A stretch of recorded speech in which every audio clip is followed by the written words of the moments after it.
le dépassement de Paul Dudek, Oui. avec des petits gosses. Alors, Là, je dis, essayons d'approfondir. Qu'est-ce que c'est que les jardins d'enfants alternatifs? Aujourd'hui, sur la pédophilie, avec ce que nous savons aujourd'hui sur l'abus sexuel, ces lignes sont insoutenables et intolérables. Mais c'est en fonction de ce que nous savons aujourd'hui.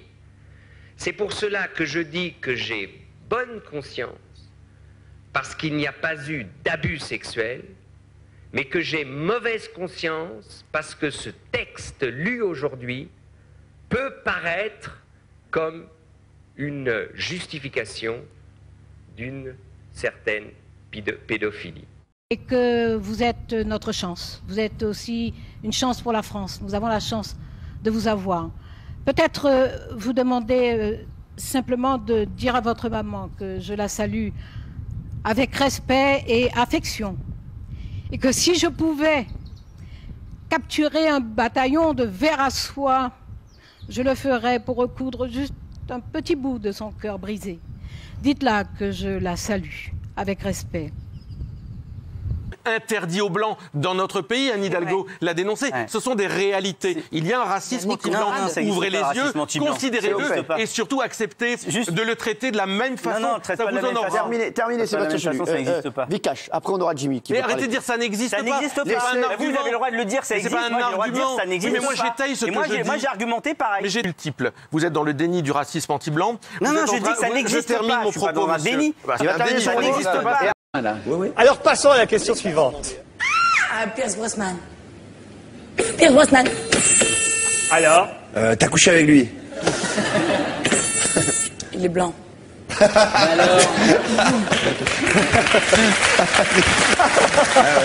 Pourquoi vous ne couchez pas avec les blancs?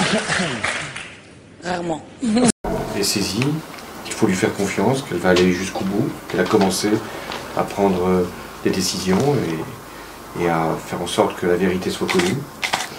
Mais que nous avons aussi une pensée pour Théo. C'est un jeune qui avait toujours été connu pour un comportement exemplaire, hein, dans une famille qui était également présente dans le quartier d'Aulnay et qui veut vivre en paix et en rapport de confiance avec la police aussi. Hein. Mais je pense que c'est à lui aussi, je crois qu'il tient à adresser un certain nombre de messages. Moi aussi, je voudrais dire un grand merci au président. C'est dépassé pour moi. C'est vraiment un très très grand geste de sa part. Vous êtes député de la République avec l'écharpe bleu, blanc, rouge et vous aviez signé une pétition en faveur de la chanson Nique la France du groupe ZEP. Ouais. Est-ce que vous, en tant que député, vous êtes fier d'avoir signé à cette époque la chanson? La liberté d'expression de ces artistes, oui, parce que ça fait partie des libertés fondamentales. Voilà. Et que, y compris en tant qu'aujourd'hui député de la République, je défends les libertés fondamentales qui sont importantes. Donc nique la France, ça vous choque pas? Enfin, moi je l'apprends, bah, ok, la liberté d'expression, d'accord, ok, Charlie, oui, non, mais d'accord. personne, non, mais, mais nique la France, excusez-moi, je vois pas comment on peut soutenir la liberté d'expression quand on veut rassembler dans une période où on n'a jamais été autant. On peut pas soutenir la liberté d'expression. Mais nique la France, c'est pas de la liberté d'expression. Bah, si. Non, à l'État, aux citoyens, au peuple français. C'est le titre d'une chanson, et dans cette chanson, bah voilà, ils ont le droit de le dire. Avec votre parcours d'être devenu député, vous dites vive la France? C'est pas pourquoi non mais vive la France vive la France parce que c'est la démocratie, que vous êtes député de la République. Bah oui, j'en suis honorée. Je dis vive la France, vous pouvez pas dire vive la France? Si, je peux dire vive la France, oui. Mais vive la France, pourquoi en soi? Le 14 juillet. Hein, pas non, mais je sais pas, vous voulez que je ne pas le même matin en disant vive la France, c'est pour ça que. Non, je trouve que c'est. Qu'il faudrait plus. Vous êtes plus facile à soutenir nique la France que de dire vive la France. Je trouve quand même que pour un député de la République, c'est. Enfin, ça me paraît bizarre. C'est quoi? Ça me paraît bizarre. Un deuxième principe qui nous unit tous, c'est la lutte contre le terrorisme. Je rappelle que le Japon a été frappé comme la France, d'ailleurs, par la prise d'otages, ou lors de la prise d'otages, en Algérie. Et j'ai exprimé les condoléances du peuple français à l'égard du peuple chinois. Trump, je peux vous couper, il y a Trump qui remporte l'Ohio. Voilà, c'est les chiffres définitifs. Voilà, juste, c'est énorme, c'est un swing state. Oui, là, C'est un signe de plus. 167, 109. Qui montre que Donald Trump est sur une autoroute. Et la barre qu'il faut atteindre, c'est 270. Excusez-moi, je vous ai coupé, Christopher. Donc, économiquement parlant, il se passe quoi ici? Alors, globalement, le gros risque, c'est si Trump agite trop les marchés, parce qu'effectivement, il y a une inquiétude sur son positionnement économique sur le long terme, on peut tout à fait s'attendre qu'en Europe, en termes de répercussions, ça voudra dire une croissance qui sera plus faible, y compris en France, sachant que déjà la croissance est extrêmement faible. Et je crois qu'on me dit qu'il y a des gens émus sur le plateau. Mademoiselle,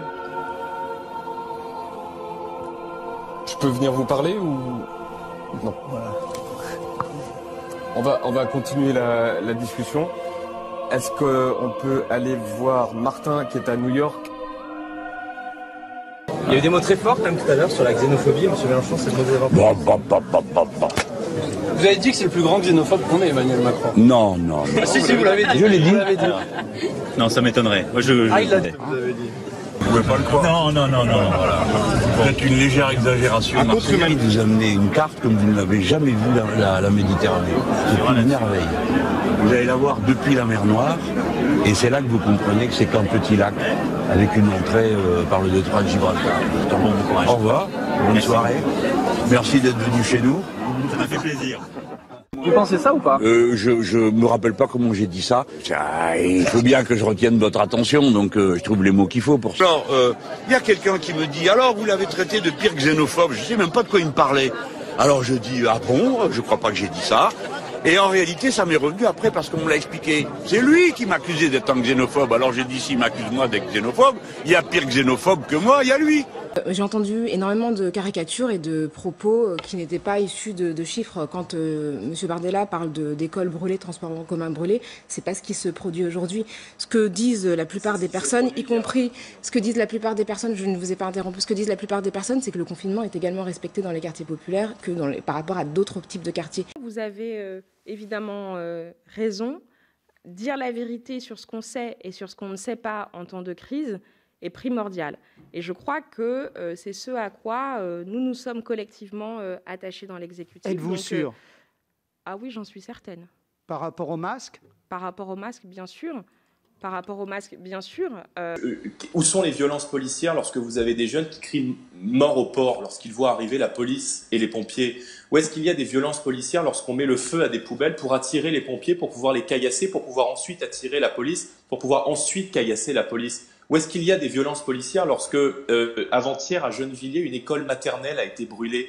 Lorsque, avant-hier, à Villeneuve-la-Garenne, un bus de la RATP a été incendié? Alors, moi, je veux bien qu'on trouve des excuses de manière systématique, mais en tout cas, moi, je ne verserai pas une larme sur le type de Villeneuve-la-Garenne qui s'est blessé à la jambe parce qu'il s'est pris la portière de la voiture de police suite à un contrôle de police, parce que en l'occurrence ce type a été condamné d'après le parquet de Nanterre à 14 reprises pour des faits de violence, de trafic de drogue et d'agression sexuelle. Ça n'implique pas une sanction physique. C'est-à-dire qu'aujourd'hui on est un pays de droit. Mais il n'y a pas de sanction physique, madame. On a ouvert une portière, il est tombé. Quand on joue au cow-boy, il faut assumer les conséquences. On va en prison. Et vous savez quoi? Moi, je sais pas utiliser un masque. Je pourrais dire, je suis ministre, je me mets un masque. Mais en fait, je sais pas l'utiliser. Parce que l'utilisation d'un masque, ce sont des gestes techniques précis. Sinon, on se gratte le nez sous le masque.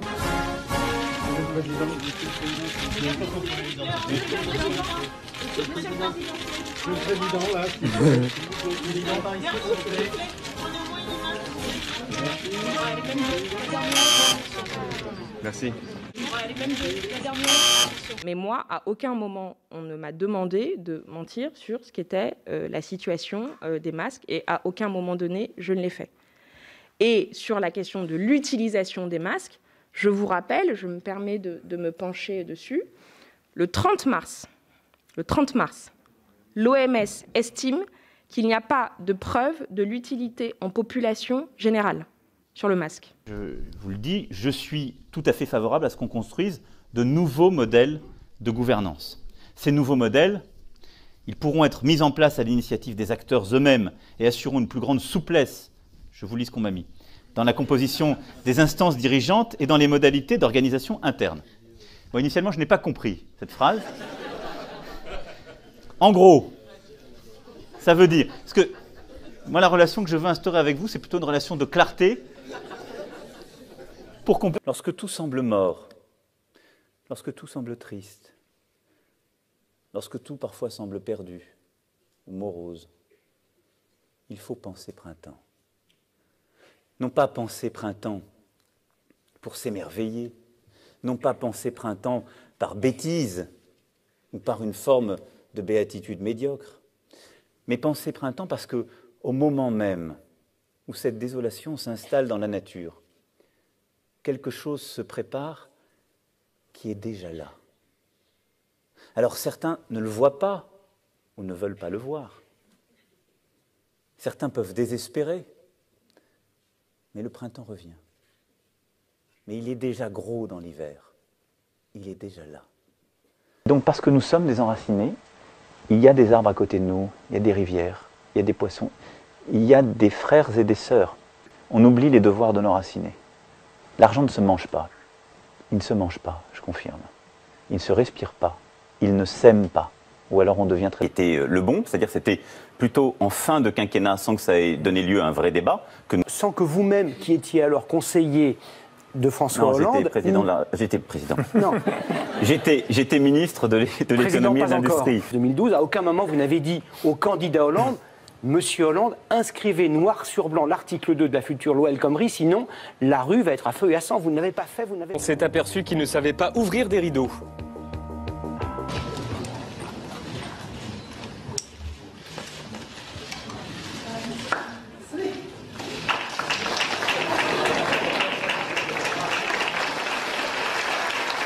Je n'adopte pas cette expression racisme anti-blanc. Pourquoi? Parce que je sais d'où elle vient. Elle vient de l'extrême droite en France et des mouvements politiques qui cherchent à décrédibiliser tous les antiracistes.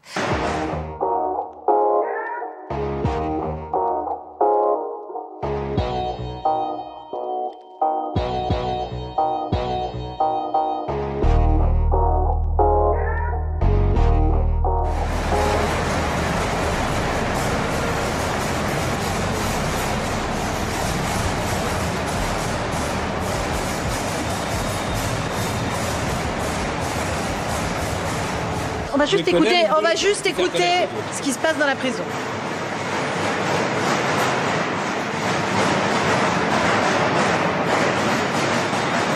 Voilà, les détenus qui tapent sur leurs portes pour saluer à leur façon l'arrivée du ministre de la Justice. Une réaction positive.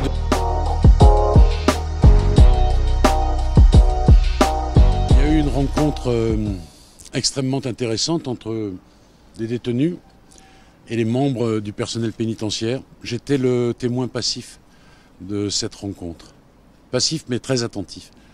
Que disait-il? La même chose. Moins de détenus, un peu moins d'inconfort et de meilleures conditions de travail pour le personnel pénitentiaire. Au fond, on peut penser que leur discours est irréductible, totalement antinomique, pas du tout. Ils disent la même chose et c'est à méditer. On va commencer, si vous le voulez bien, par le racisme anti-blanc dont il a été beaucoup question récemment. Une réalité, disent certains Français, une ineptie, dites-vous.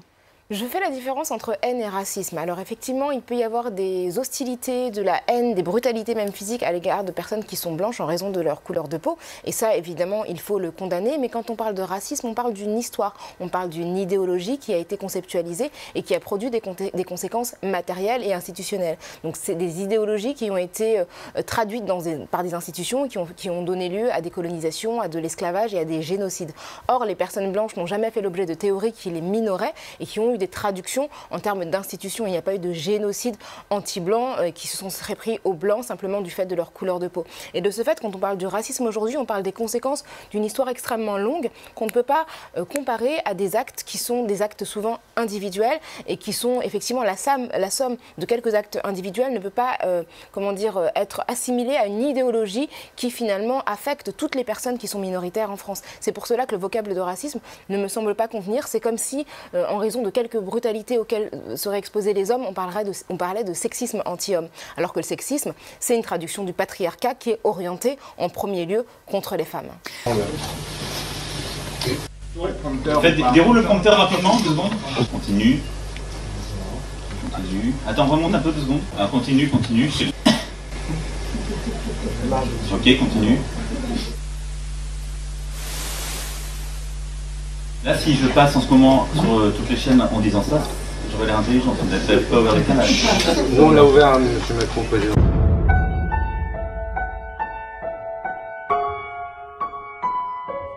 Je pense qu'on peut, par ce mouvement, refonder par le bas, de manière sincère, authentique, en vrai.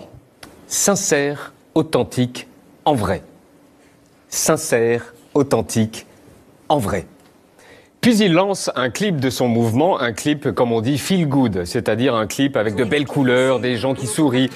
Et puis ils nous ont mis tout le panel de la population dans lequel vous pouvez vous identifier. Il y a des vieux, des jeunes, des gros, des minces, il y a tout le monde. En gros, c'est une pub orange, quoi. Et le tout se termine sur une vue de Paris au soleil couchant avec la signature d'Emmanuel Macron, voilà.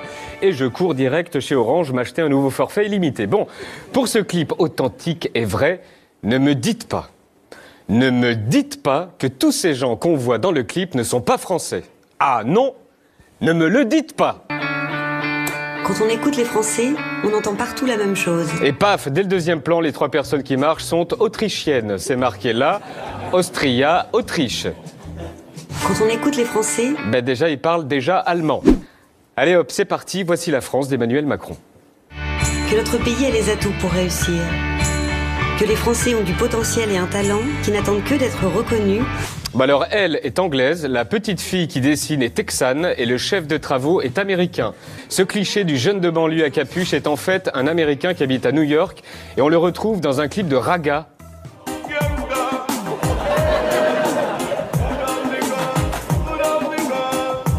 Quand je vous dis qu'ils y sont tombés en plein dedans. On s'est aperçu aussi qu'ils avaient voulu gommer les preuves qu'il s'agissait d'images étrangères. Regardez cette image dans une école. Si on zoome en haut à droite, dans le clip de Macron, il est marqué « Rentrée 6e ».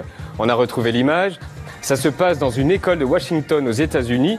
Et si on zoome, ils ont carrément pris du temps pour photoshopper le panneau. Car sur l'original, c'est écrit en anglais, forcément, « Be a star ». Et ce qui devait arriver, arriva. On va faire un jeu. Concentrez-vous, regardez bien cette séquence de Français comme vous, comme moi. Combative, entreprenante, audacieuse et belle.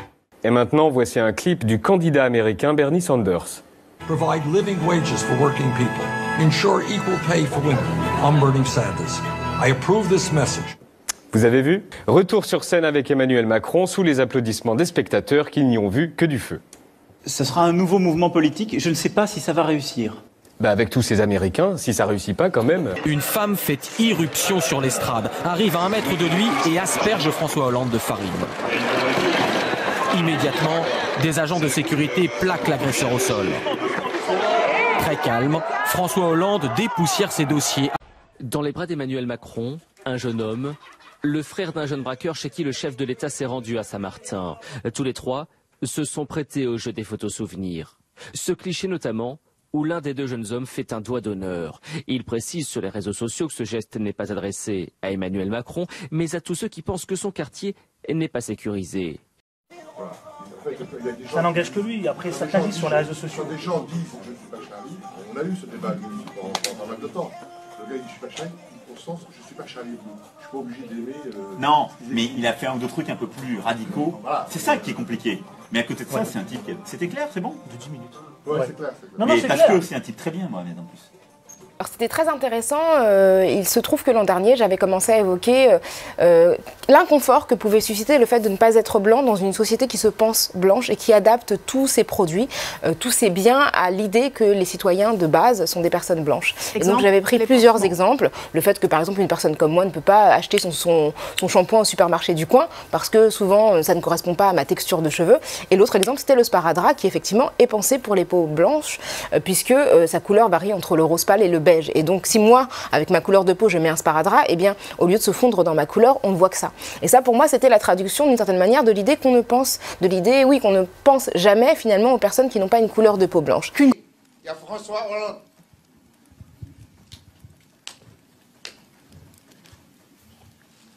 Des spécificités qui sont les nôtres. J'ai pris d'autres exemples comme celui des lunettes. Souvent on n'y pense pas, mais les personnes qui sont d'origine africaine ou asiatique ont un nez qui, dans l'ossature, en fait, est creuse entre les 2 yeux. Et donc les lunettes sont pensées pour une ossature qui est plus proéminente et donc elles ne tiennent pas sur nos visages.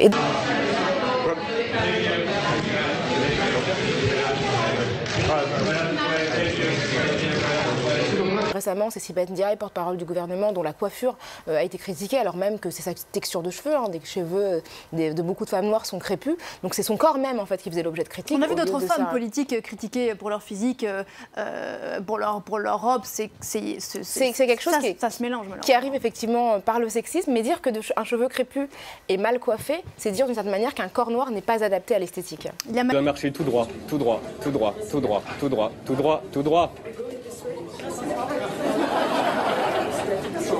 Mais vous pouvez aussi le qualifier de racisme. Mais c'est la définition même du racisme. Je vois pas en quoi ça vous gêne. Ça peut être crapuleux sans être raciste aussi.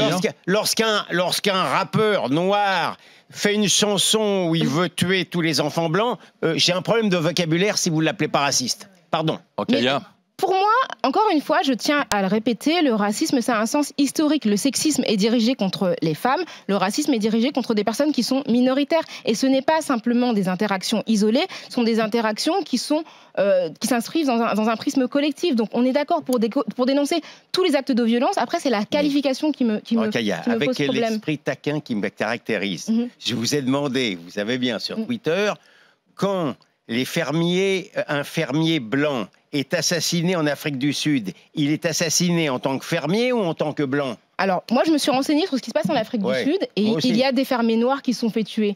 Les fermiers qui se font tuer en Afrique du Sud sont tués en premier. Il y a des chiffres qui montrent que des fermiers noirs sont assassinés. Ils sont assassinés pour quelle raison? Parce qu'ils sont riches. Alors effectivement, il y a une majorité de fermiers parmi les fermiers riches. Il y a une majorité de blancs, mais il y a des noirs qui sont aussi agressés. Regardez les chiffres, regardez ce qui se passe. Le fait d'être noir. Ce qui se passe en Guyane, en effet, depuis plusieurs jours, est grave. Parfois même bloquer le fonctionnement de l'île ne peut être une réponse à plein. Et non, la Guyane n'est pas une île, mais cette erreur est significative. Les politiques se moquent de ce département situé en Amérique du Sud, entre le Suriname et le Brésil. Je comprends évidemment l'émotion qui a suscité l'image qu'on a vue de son arrestation. Mais en même temps, je ne saurais pas expliquer aujourd'hui à mes enfants, par exemple, est-ce qu'il est normal ou pas de jeter des pierres sur les forces de l'ordre. Je ne saurais pas expliquer à mes enfants s'il est normal ou pas de jeter des pierres sur les forces de l'ordre, forcément dans la bouche de la porte-parole du gouvernement. Ça surprend, pour le moins. Pourquoi est-ce que le président de la République n'est pas muni d'un masque? Mais tout simplement parce qu'il n'y a pas besoin d'un masque dès lors qu'on respecte la distance de protection vis-à-vis des autres. Et donc, moi, j'aime beaucoup la bière, mais ça va pas très bien. Et vous ne mangez pas avec les doigts. Mais alors, dans ma culture africaine, on mange avec les doigts, on mange pas avec des fourchettes et des cuillères. Ne reste pas seul, puisque, chapitre 62, nous adhérons à l'Alliance bolivarienne, dont les principaux pays membres sont Cuba et le Venezuela, et les pays observateurs, la Russie et l'Iran. Alors ça, l'Alliance bolivarienne, il faut avouer, fallait y penser. Hein. C'est sûr. Bien vu. J'ai pas regardé précisément ce point 62. Vous êtes en train de... Avec l'Iran. C'est moche quand même. Hein. Écoutez, je vais regarder dans le détail. Et si c'était ça, vous diriez c'est pas bien? Je sais pas, je peux pas vous répondre à cette question comme ça à froid. Hein. Je ne sais pas quelle est exactement la Russie. Ce qui a conduit à ce point 62. Clémentine Autain, je suis un peu étonnée que vous découvriez un point du programme de Jean-Luc Mélenchon quand même. Ouais, écoutez, il y a beaucoup de points dans le il y en a 61 avant. Mais... Non, mais j'ai relu en plus. Bon, il y a des points précis sur lesquels, en effet, bon. À combien vous allez faire de cadeaux au CAC 40 avec votre programme? Réponse d'Emmanuel Macron. Alors, d'abord, vous êtes un homme de conviction. On peut ne pas avoir les mêmes, mais moi je considère que vous êtes un homme libre. Et vos combats, ce sont vos combats. Ah oui, ça, c'est vos combats, c'est pas les combats d'un autre. Donc, soyez gentils. Vous avez des phrases comme ça, des fois. The glorious history of the Americans, France and the United States of America. Michel, long life the United States. Ah, il va trouver une alliée qui parle un peu français. Puis un second allié là-bas. Jeff Clavier, Softec. Oui, bonjour. Merci. Il est seul, entouré de 7 Américains avec 2 alliés. Il doit mener la conversation. On est très honoré de vous rencontrer. Oui, mais il va falloir parler anglais maintenant. Thank you to be there for your works and your projects. You go to Mars? Hopefully at some point, yes. Yeah. Oh. With your special fusée. Can do what we want to do. Nicolas Sarkozy. Ah bah tu ne verras plus. Qui a dit qu'on ne me verrait plus? Dans la réponse. Encore une promesse non tenue. Rentre, je cite, sain et sauf de son voyage en Algérie. La garde des Sceaux, qui ne m'a pas quitté depuis au moins 8 jours, et que je retrouve avec bonheur ce soir, de retour de Guyane. Monsieur le ministre de l'Intérieur, qui va vous quitter peut-être pour aller en Algérie, il en revient, sain et sauf, c'est déjà beaucoup.